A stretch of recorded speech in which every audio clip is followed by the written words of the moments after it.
Thank you very much. Thank you. I wish I was there with you. It's one of my favorite places in the world. This is your talk now is in advance. Is an advance because you promised to come here, and before this you talk to us. So yes, it's preparation for you. Yeah, this is just preparation for my. It's preparation for my glorious return to Eretz Yisrael. So,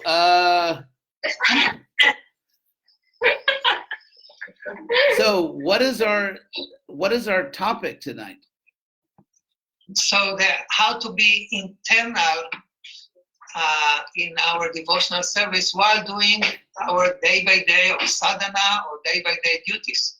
Yes. How to cultivate our internal attachment to Krishna, Lord Chaitanya, mission.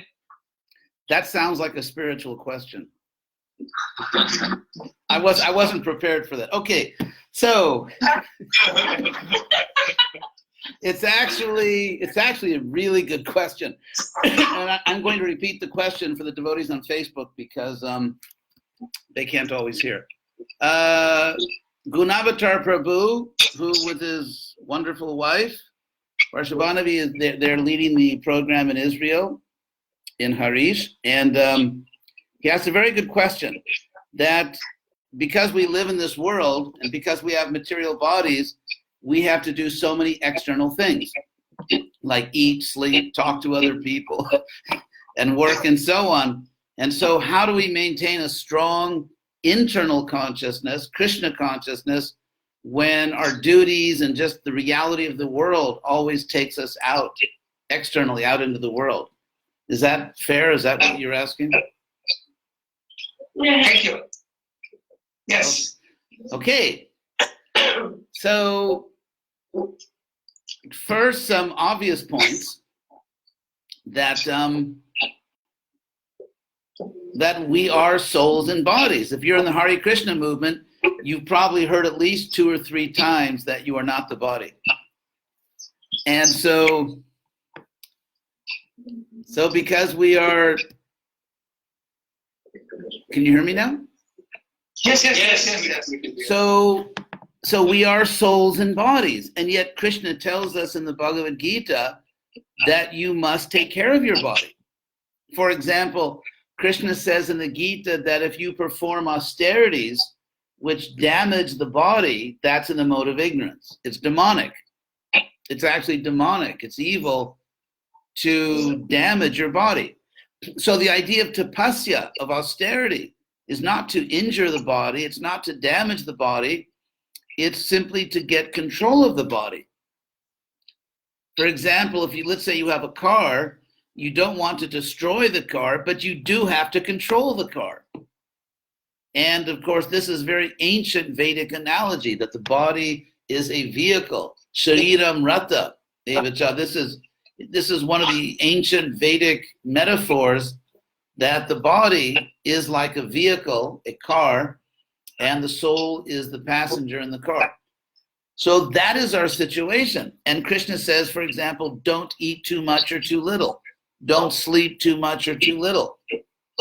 And actually, in all of our human activities, our bodily activities, we have to be moderate. We can't go to extremes of sense gratification or extremes of austerity or self-denial. And because you can understand, I mean, it's easy to understand why an ignorant person would want to completely absorb themselves in bodily gratification, but it's also easy to understand that someone who hears that, oh, I'm not the body, I'm the soul, the body's just covering me, all right, I'm going to sort of radically deny the body so the body can't control me, I'm going to starve the body, or I'm going to not sleep. And so Krishna's saying, don't do that. Don't do that. You are inside of a body and you have to take care of the body. Another way that Krishna talks about the importance of the body is when he describes, in the 18th chapter especially, but other places, he describes the Varna system, that we all have to have some career in this world. We all have to work in this world. And of course, in the Vedic system, there's Brahmana, Kshatriya, Vaishya, and Shudra. There's these different occupational or vocational divisions. And Krishna says that your position in this Varna system, it depends on your nature. I remember earlier in the movement, and I think unfortunately still in some places in the Hare Krishna movement, there is this sort of crazy idea that if you're really a sincere devotee, you don't have a material nature. That if you have a material nature, it means you're not serious about spiritual life. And you should really just do whatever is needed. But Krishna, of course, rejects this. Krishna says, he keeps saying that your duty, what you should do in this world, it depends on your nature. And the nature meaning the body. Because the soul is not a Brahman or Kshatriya or Vaishya or Shudra. It's the body that has these characteristics. And so you have to, just like you have to eat and sleep properly, you also have to work in this world according to your bodily nature. And then in the Gita, in verse 333, Krishna says, Sadrashang cheshtate swasya prakriter jnanavanapi. Very interesting. Where Krishna says that jnanavanapi, even an enlightened person, even a wise person who has knowledge, will act in this world sadrasham swasya prakriti, according to their own nature. According to their own nature. And the word for nature here is prakriti, which of course also means the body. So even if you are Krishna conscious, even if you are a wise person, you still must act in this world according to the nature of the body. And then Krishna says, Prakriti janti bhutani. Creatures follow their nature. Creatures, living beings follow their nature. And the word again for nature is prakriti. In other words, living beings follow their prakriti. And then Krishna concludes, Nigraha kinkarishati. Nigraha means repression. It literally, graha means taking or grabbing. Actually, we have the English word grasp or grab from the English gra or grub. And so graha means taking, grasping, and ni means down. So taking down, in other words, repressing. So Krishna says, King Karishati, what will it do? It's a rhetorical question. The idea here is that it's useless. It will do nothing. And so if we look at all these verses together in the Bhagavad Gita, it's clear that Krishna is teaching in many ways, take your body seriously. Respect your body in the sense that you have to give your body enough food. You have to give your body enough rest. You have to work according to your body's needs. However, at the same time, we are not the body. We are not the body. In the Bhagavad Gita, the body is sharira, the soul is shariri, the one who has a body. Or another word for body is deha, as in dehinosmin jata dehe. So, and dehi means one who has a body. So we are not the body. We are not the body, but the body is our vehicle. And how will you chant Hare Krishna if your body doesn't work? How will you have energy to serve Krishna? How will you teach if your brain's not working? And so we do have to take care of the body, but there are two words in Sanskrit. One word is paramarthika. It's actually an adjective from the words paramartha, which means the highest meaning or the highest value or the highest purpose. And the other word is vyavaharika, from vyavahara, which means just ordinary dealings. For example, let's say you're filling out an application because you want to get a job. And they say where were you born? And you say, I was never born, I'm eternal. You are not going to get the job. unless it's a job for a comedian or or something. So in the world, and in Vedic culture thousands of years ago, everyone knew this. They had to fill out applications. In Sanskrit, it's called Gotra, which basically is your last name. Like, what's your last name? What's your first name? And so you had to identify yourself according to your body. For example, in Sanskrit, a very typical thing when people meet, especially when a man meets a woman, they always ask the same question. They'll always say, Kosi kasyasi, which means, who are you? And of course, the answer should be a name. It's not like, I'm an eternal soul. Okay, that's really nice, but who are you? And so, Kosi, who are you? And then kasyasi, literally, whose are you? In other words, where do you belong? You must have a family, you must have a community, and of course, men as well. You can also ask this question of men, kasyasi, because everyone belongs to a community. Everyone belongs to a particular family. And so, in the Vedic culture, everyone always knew that you have to be realistic and practical and not crazy about the fact that you have a body and you have to take care of your body and you have to give certain attention to people who have bodily relations with you and so on. And yet at the same time, this is getting to Gunavatar Prabhu's question, we are eternal souls. So how do you do all that? And even in Krishna consciousness, we have, for example, there are different, like in temple communities, there's the women's quarters, the men's quarters, there's, and we have to eat, we have to sleep, and we do our duties, we use our bodies to do different kinds of duties, whether it's driving a car or giving someone a book or teaching. And so we're constantly using our body in the world, whether in service or just surviving in the world.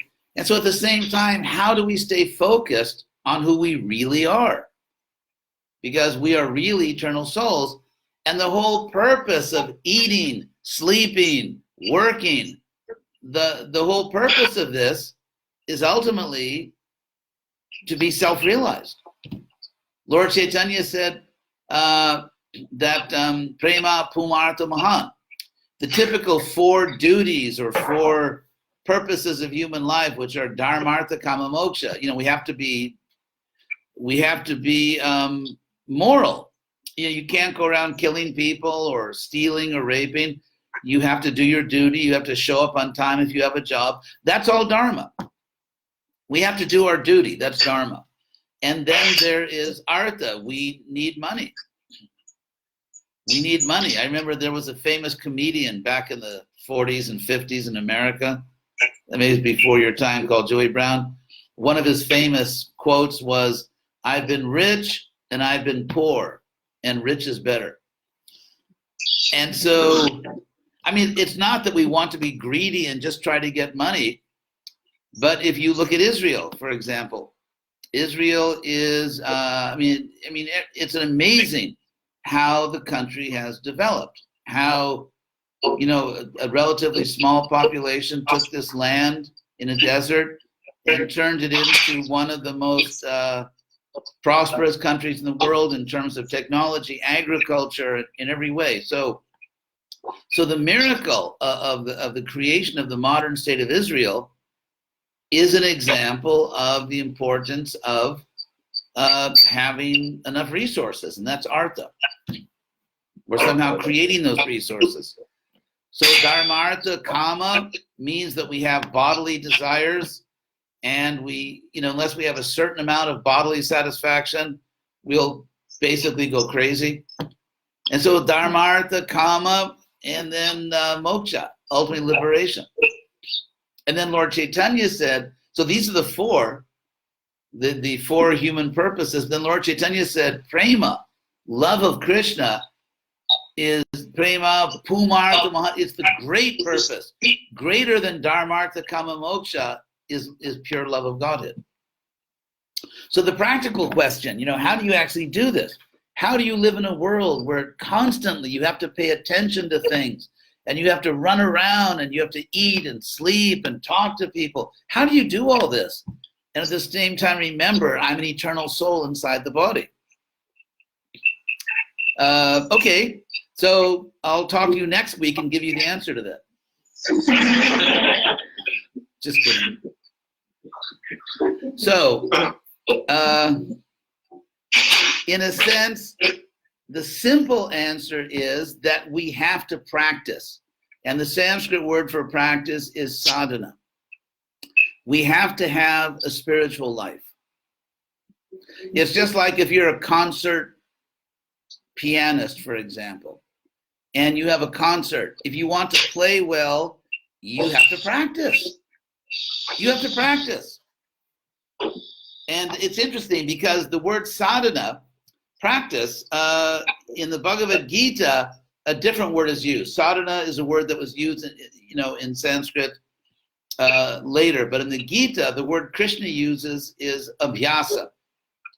So whenever you see the word abhyasa in Bhagavad Gita, that means sadhana. And actually, Krishna says that just, fix your mind on me. In chapter 12, in fact, maybe I can actually read you those verses from the Bhagavad Gita. Let's see if I can find that verse very quickly. Because in a sense, the question that Gunavatar Prabhu asked is a question that Krishna directly asks in the Bhagavad Gita. So let's see if I can find it. Just opening the Gita here. Where Krishna, okay, here it is. I finally got it open. Let's see. The miracle of modern technology. I should have it for you in just a second. Okay, here it is. Krishna says in verse 12:8, in case you want to look this up, in verse 12:8, Krishna says, Mayeva, mana adhatsva, fix your mind in me alone. And the word, which I'm translating fix, is adhatsva, which is just the second person imperative, singular. It's the same word in samadhi. Samadhi means like the highest stage of yoga to completely absorb your mind. And so here, just without the prefix sam, it's adi. And then the verb is adhatsva, which means to place, strongly place your mind in something. And so Krishna says, Mayeva, in me alone, mana, your mind, adhatsva, fix. Mai, in me, buddhi niveshaya, literally place your intelligence in me. And then Krishna says, and I find this one of the most moving verses of the Gita, actually. Krishna says, nivasishasi, mayeva, you will live in me alone, you will dwell. This verb in Sanskrit, the Sanskrit verb nivas, if you say nivasa, like, for example, Krishna is called Sri Nivasa, which means Krishna, who is the abode, the dwelling place, the home of Lakshmi, Sri Nivasa.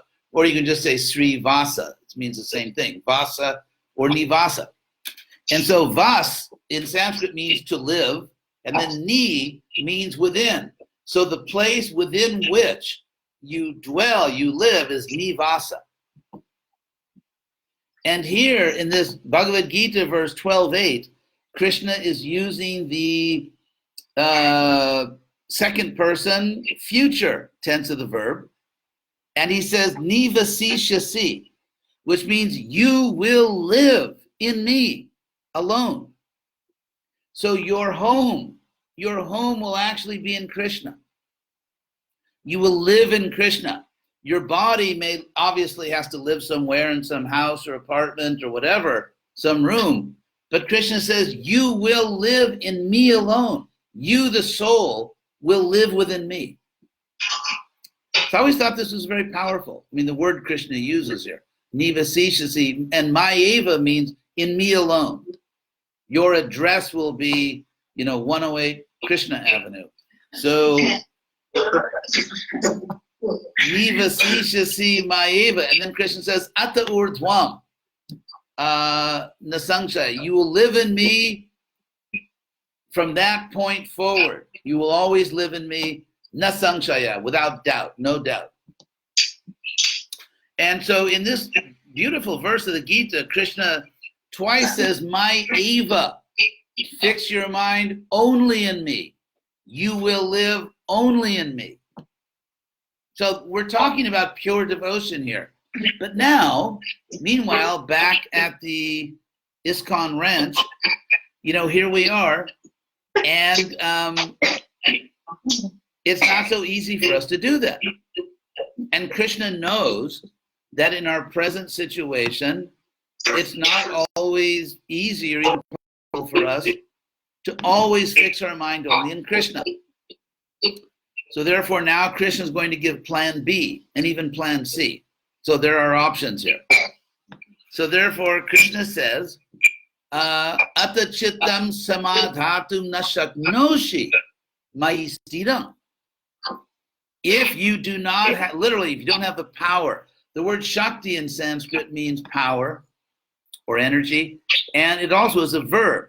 So here, Shaknoshi in Sanskrit here means you are able to do something. You have the power to do something.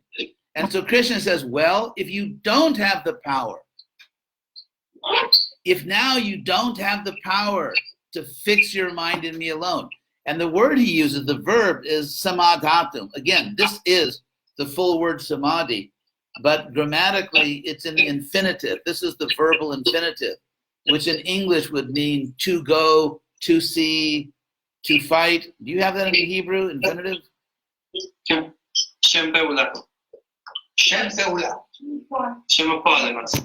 Okay, grammatical solidarity. So this is the infinitive of the Sanskrit verb shak, to have the power to do something, to be able to do something. And Krishna says, if you don't have the power to do this, you are not able to fix your mind within on Krishna. And the word for fix is samadhatum, which is exactly the infinitive verb of the word samadhi, the last stage of yoga. The word samadhi, this is samadhatum, which is the infinitive. If you don't have the power to fully fix your mind in me, Krishna says, and he says, fix your mind stidam, steadily.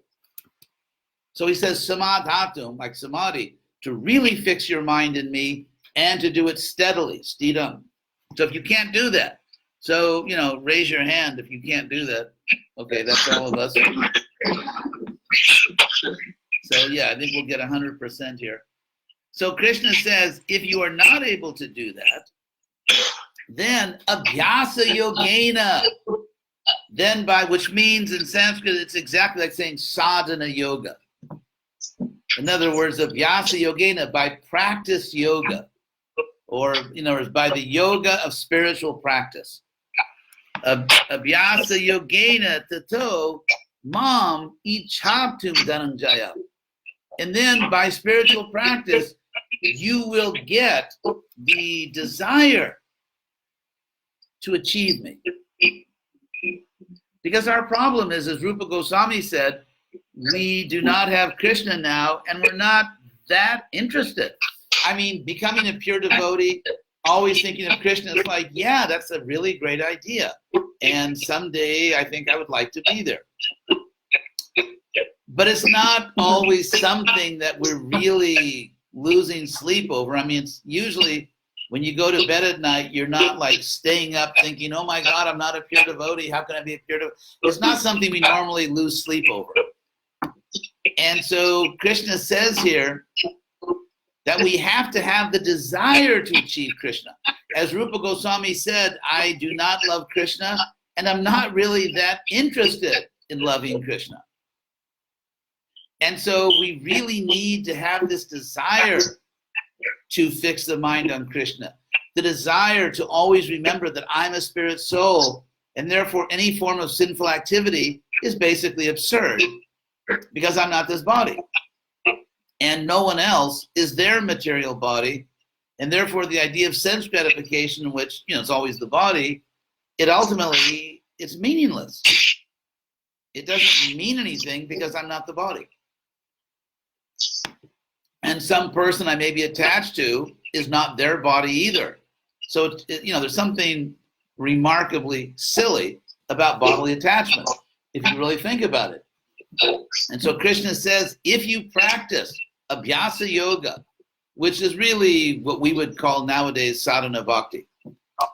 So if you practice, you will get the desire to achieve me. You will become motivated. You'll really want to work hard to achieve Krishna and to achieve this consciousness, this internal consciousness. So, but now, okay, that's plan B. What about plan C? What if someone says, okay, that's all good, I believe in that, but because of my life, the way my life is, both internally and externally, my life is not easy, and internally, I'm not that advanced yet, so I'm not even sure I can strictly practice sadhana bhakti. So, what about me? What do I get here? And so Krishna, Krishna's got a plan for everyone. It's like a really nice big store where they've got something for everyone. And so Krishna says then that he says, abhyasaya pi asamartho si. If you are not even able to practice sadhana bhakti strictly, you can't do that either. So Krishna doesn't say, okay, you'll go to hell, you stupid karma. No, that's not what Krishna says. Krishna says, if you are not able to practice, then mat karma paramo bhava. I wish I had a blackboard I could show you all these words, but Krishna says, mat karma paramo bhava. In Sanskrit, this is called, anyway, I won't give you all the technical grammatical terms. But bhava means become. In other words, become a person who, mat karma parama, whose highest thing in life, who is mat karma, working for me. So mat karma paramo bhava means become a person who always maintains as the most important thing in their life, working for me. And so mat parama karamo bhava means maybe you can't practice all the, get up early all the time or chant all your rounds and all that. And some people, struggle to do this. So Krishna says, if that is your situation, then we have a program for you. Then try to do some practical work for Krishna. And, Gunavatarji, there's a lot to do, isn't it? There's no lack of practical work that needs to be done in trying to spread Krishna consciousness. There's a lot of work that needs to be done. And so you can work for Krishna, and Krishna accepts that. Krishna will accept your work. Then he says, man artha api karmani kurvan, because by performing actions,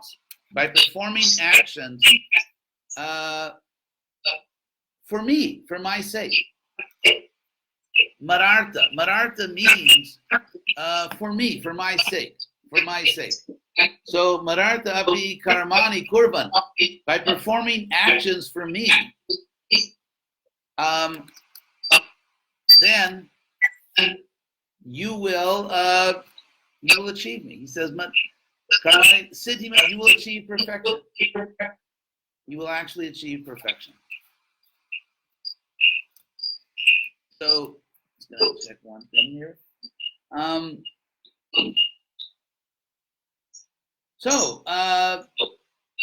Actually, maybe Gunavatar, if you could turn the sound off right now, it'll be a little quieter for the Facebook. And then after I finish, you can all ask questions. You can put the sound back on.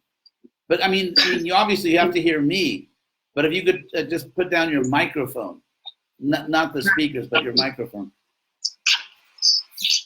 So it's a little easier for the people who don't have the good fortune of being in Israel right now.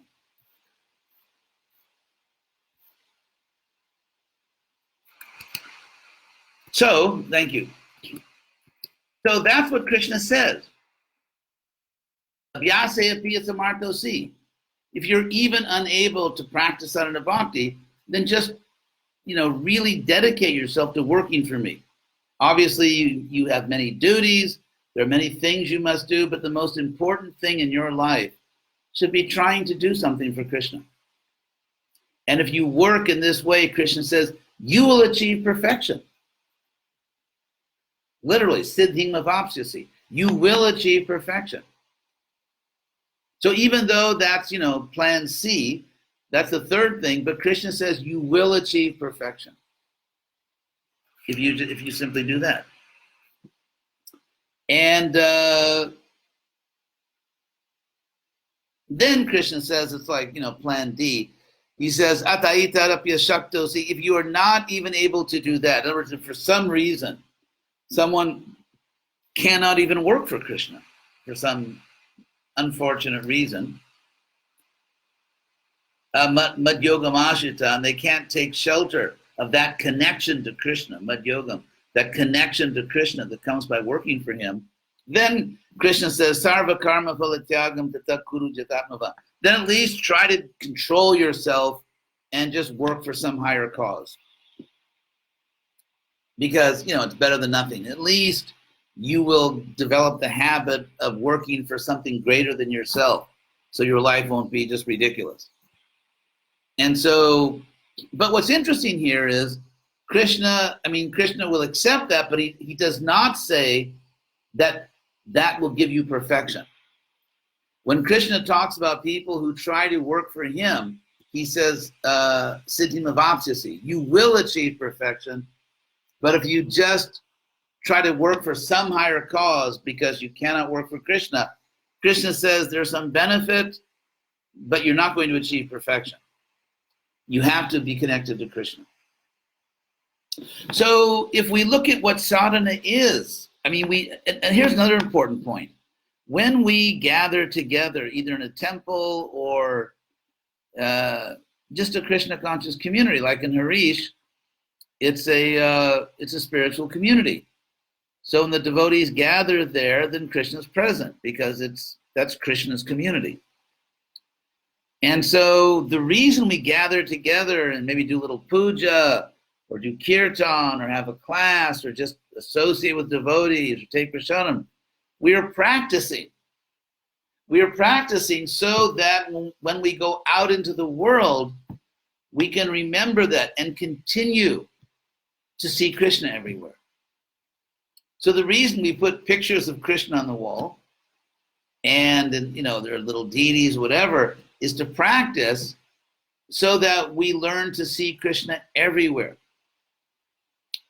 Anyway, so in answer to the question, how do we maintain a powerful internal spiritual life? It can only come by practice. It can only, just like how do you become a great musician? How do you become a great athlete? You have to practice. If someone says, I want to be a great musician, but I'm not going to practice, then you will not be a great musician. You will not be a great anything. You cannot be a great anything in this world unless you practice. You can't be a great car mechanic unless you practice, for God's sake. So we have to really decide that this is what I want in life. I want to be Krishna conscious, and that requires intelligence. And if you do that, then you have to practice. And that practice is, it's bhakti yoga. So, I hope I answered your original question, Gunavatar. Hope you're not going to ask for your money back. Oh, you have to put, so now if you have any questions, the devotees in Harish, please, if you have any question, and then I will also look at Facebook and see if anyone there has a question. I have a question. Yes. Yeah, there's one lady. Oh, maybe the people that are asking questions, maybe you can invite them to come and personally ask the question. Is that possible? No, say that. Hare Krishna Maharaj. Hare Krishna. Oh, would you put it? Oh, there you are. Okay. Hare Krishna. Hare Krishna. So I was just looking in the next verse, text 12. Yes. Where Krishna says that you cannot take to this practice and engage yourself in the cultivation of knowledge. And he uses the word jnanam. And I'm just curious if you could explain why he places the cultivation of knowledge after all of these other things and what he means by knowledge in this context. Good question. You should never ask good questions like that. Make me work. Anyway, okay, here's the answer. Just joking. Yes, a very nice young lady asked this question that Krishna says in the next verse. Actually, he says that he recommends knowledge if you cannot do any of the things. And so why recommend knowledge sort of way down the list there? I mean, that was a question. So, yeah, because the word jnanam by itself means, like, in fact, the English word knowledge is really related to the Sanskrit word jnanam. And we have the Greek gnosis, which means knowledge. So, okay, here's a way to understand it. In the Bhagavad Gita, when Krishna is talking about the modes of nature, and he says that knowledge comes from the material mode of goodness. And so Krishna uses the word jnana at times to mean simply the basic understanding that comes from being in goodness. For example, that I'm not the body, that I will only be happy